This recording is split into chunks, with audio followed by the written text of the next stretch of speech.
John Heilemann is managing editor for Bloomberg Politics. He's also co-host and executive producer of The Circus, which returns next month on Showtime, a division of CBS. John, good morning. I'm going to be pivoting all over the place, right on top of the table.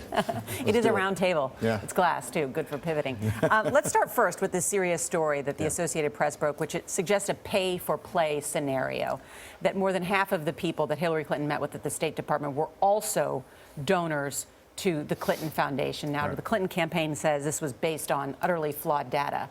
What's your take? Well, let's be clear. The AP story says that the numbers are based on only the calendars that have been released to them so far. The Clinton campaign says, oh, there are a lot more meetings that she took that the AP doesn't know about. That could be a fair dispute. But nonetheless, on the basis of the calendars they've seen, it's a very high proportion.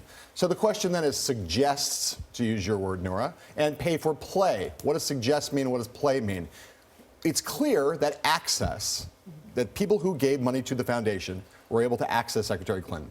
The Clinton campaign's response is, so what? Access means nothing. Were any policies changed? That's the line in the sand they want to draw. For some people who care about good government and our ethics watchdogs, the notion of access is being bought is a sin unto itself. Yep. Other people say, hey, if no policies were changed, who cares? Well, we should point out there is no proven quid pro quo here. That's the point. That's the point the Clinton campaign certainly is making. And as of now, today, it's true. But the optics are disturbing. Well, the notion that people are able to arrange last-minute meetings with the Secretary of State, that there's a private kind of back channel between foundation staff like Doug Band, who's the most famous of these people, Huma Abedin, the most famous of her senior staffers, that's a way where if you need to see Secretary Clinton, you write a check for $1 million. There's a whole other, or more or less, there's a whole other element of this, which goes to the Clintons' speech making, right? So if you're on the Trump side or the conservative critic side, you say, this isn't just about even buying just access to Secretary Clinton.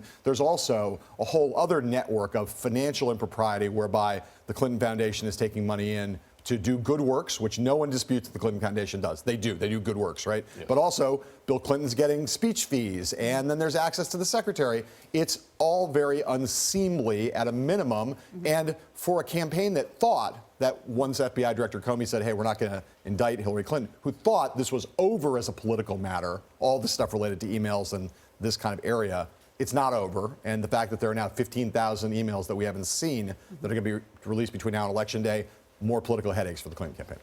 Wow. All right. John, thank you so much. Thanks, guys. Great stuff.